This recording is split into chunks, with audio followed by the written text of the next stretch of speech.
All right. Get ready to dive deep into a topic that's pretty heavy. Hmm. Like literally heavy. We're talking about air pollution. You might be thinking, that sounds a little depressing, but I promise this isn't all doom and gloom. We're going to uncover some really fascinating stuff today as we dig through a report on India's air quality and the impact it's having on people. What's so interesting is that when most people think of global pollution, they probably imagine these, huge industrial landscapes, but the picture this report paints is actually pretty different. Okay, so what is the picture then? Lay it on me. Well, India is home to a crazy number of the world's most polluted cities. Like how many are we talking? Out of the top 20 most polluted cities globally, Hmm. 12 are in India. 12 out of 20. That's a lot. Where's the worst of the worst? A city in Assam called Byrnihat is at the top of the list globally. Byrnihat. Yeah. Okay. And Delhi is still the most polluted capital city worldwide. So what is it about Byrnihat that makes it so polluted? I mean, I've never even heard of that city before. Well, it's a big hub for industries like iron and steel production and distilleries. There's just a ton of factories, and a lot of them don't have proper filtration systems. So they're just pumping all those pollutants right out into the air. Pretty much, yeah. No wonder it's at the top of the list. And then Delhi's kind of a different story because they've got, all the usual suspects. Like what? They have emissions from vehicles, industrial activity, they burn a lot of agricultural waste like paddy straw and all those firecrackers, especially during festivals. It's like a perfect storm of pollution. Okay, so we've got these grim rankings, but how does this actually affect people? I mean, I know pollution is bad, but like, what are we talking about here? Well, the main thing we need to talk about is PM 2.5. PM 2.5. Yeah. I feel like I've heard of that before. Can you remind me what exactly it is? Yeah, it stands for particulate matter 2.5, and they're these tiny, tiny little particles in the air.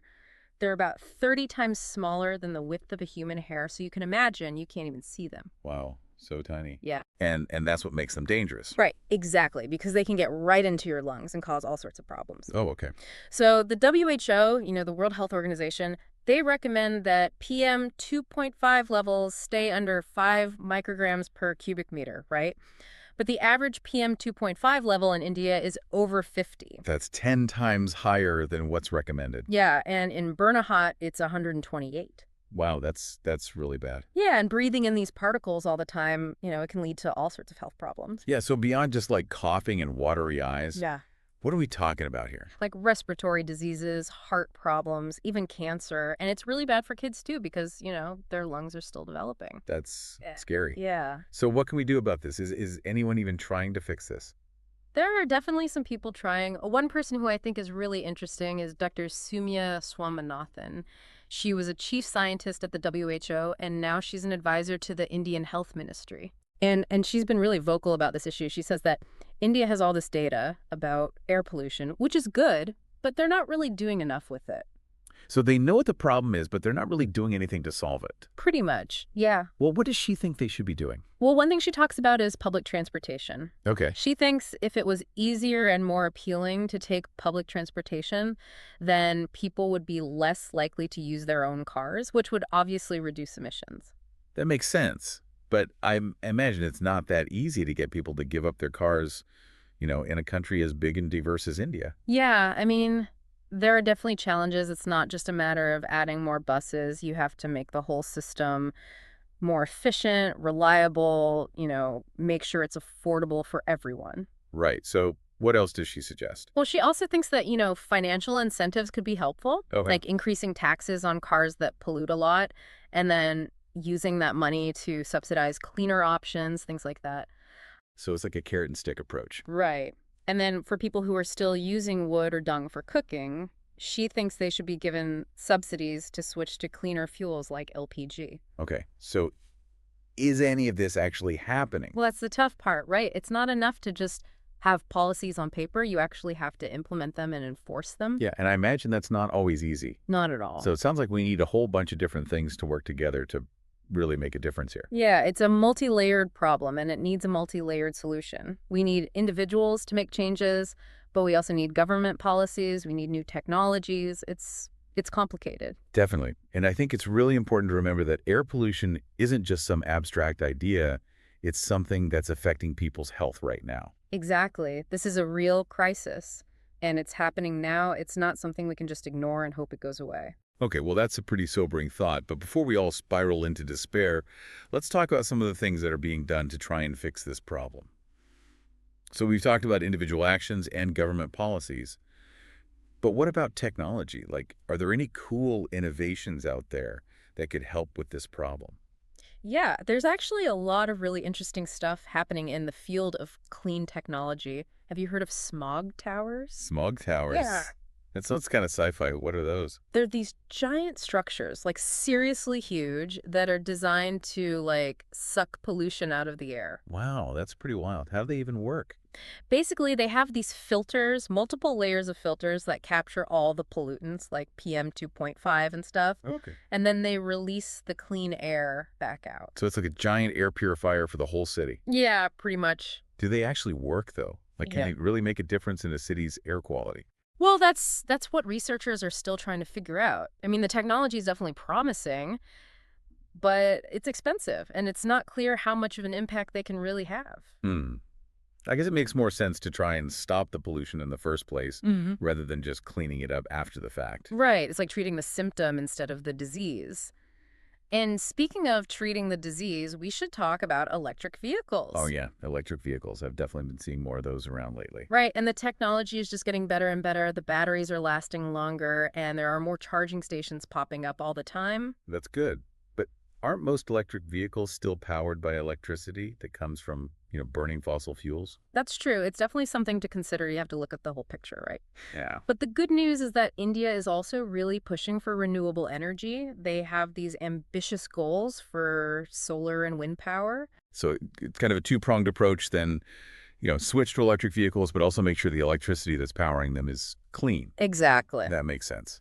And I think it's really important to remember that this transition, it's not going to happen overnight. It's going to take time, and it's going to take a lot of effort from everyone involved. Okay, so we've talked about the government and we've talked about technology, but what about, ordinary people? Like, can regular citizens actually make a difference in this fight against air pollution? Oh, absolutely. I mean, citizen action is so important, especially when it comes to things like monitoring air quality and raising awareness. There are all these amazing grassroots initiatives popping up all over India. People are really starting to take ownership of this issue. That's great. I love that. Yeah. So what are some of the things that people are doing? Well, there are these citizen science projects where people can use these, pretty inexpensive sensors to track air pollution in their own neighborhoods. Oh, wow. That's cool. And then they can use that data to, put pressure on the government to do something about it or just to inform their neighbors about what's going on. I love that. It's like it's giving people the power to actually do something about this problem instead of just feeling helpless. Exactly. What else? There are also tons of tree planting initiatives happening. Trees are amazing air purifiers. They absorb carbon dioxide and release oxygen, and they just make neighborhoods look better too, right? Yeah, and they provide shade, which is definitely a plus in a hot country like India. For sure. And then, of course, there's education and awareness. The more people understand about the health risks associated with air pollution, the more likely they are to demand change, Right. right? That makes sense. It's Yeah. all about knowledge, Right. right? But how do you get that information out there to everyone who needs it? Well, social media is obviously huge these days. Imagine like a campaign where people pledge to ditch their cars for a week, and then they all track their impact on air quality together. That's such a great idea. And it would really create a sense of community, like everyone's working together toward a common goal. Yeah, it's about creating a movement, making this a priority for everyone. And it's not just about individual actions, right? We Mhm. also need to be putting pressure on industries and policymakers to clean up their act. 100%. They have a huge responsibility here. Okay, so it sounds like there's a lot going on, which is good, Mm. but we need to remember that this isn't just an India problem, right? This is a global issue, Oh, absolutely. Air pollution doesn't care about borders. We're all breathing the same air, ultimately. right? So what's being done on a global level? Like, are there any international efforts to try and combat air pollution? Yeah, there are actually a bunch of different organizations and agreements out there, like the Climate and Clean Air Coalition. I've never heard of that. It's this partnership between governments, businesses, and all sorts of organizations.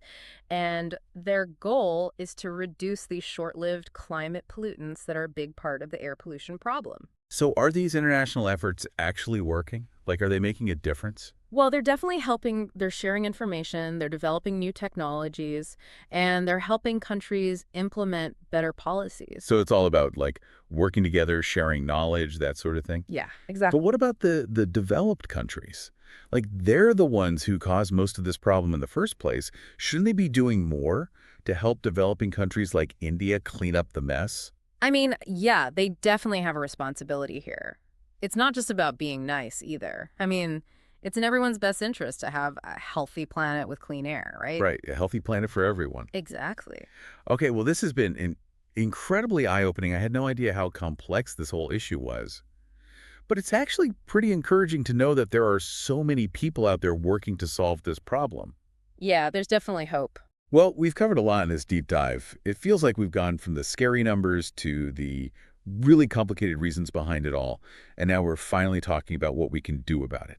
Seems like tackling air pollution isn't a simple fix. No, it really isn't. It's kind of like one of those, those big jigsaw puzzles. You've got to get all the pieces in the right place for it to work. Individual actions, government policies, new technologies, global cooperation. You need all of it to create a world with clean air. So where do we even go from here? What are the key takeaways you really want people to remember from all this? I think the most important thing is to remember that air pollution isn't some, far off threat. It's something that affects us every single day. It's literally the air we breathe. So, Yeah. yeah, kind of hard to ignore. Exactly. And I know it can feel overwhelming, like what can one person even do, but there are things we can all do to make a difference. Okay, like what? Give us something actionable, something people can do right now to help. Start with making different choices in your everyday life, like choose to take public transportation whenever you can, walk or ride a bike for shorter distances, maybe try carpooling if you're going somewhere further away, things like that. Okay, good. So everyday changes we can all make. What about like the bigger picture stuff? Yeah. Think about the businesses you support and the organizations you're involved in. Do they prioritize sustainability? We all have to be more conscious consumers, choosing products and services that are better for the environment. So vote with our wallets, basically. Exactly. And don't underestimate the power of actually speaking up, using your voice. Have these conversations with your friends and family, raise awareness about air pollution, and really advocate for stronger environmental policies. Become informed and get involved. Exactly. This is a shared responsibility. We all need to do our part to create a healthier future for us and for the generations to come. Will said. This deep dive has been, well, a deep dive for sure. A lot to think about. But I have to say, it's actually given me some hope. Me too. Knowing that there are all these amazing people out there working hard to solve this problem. Yeah. It's a challenge, but it's not hopeless. Not at all. That's a good note to end on, I think. And to all our listeners out there, thanks for joining us on this journey. We hope you learned something new and that you feel empowered to make a difference. Because we can make a difference. Every breath counts. So let's make those breaths count towards a cleaner, healthier future.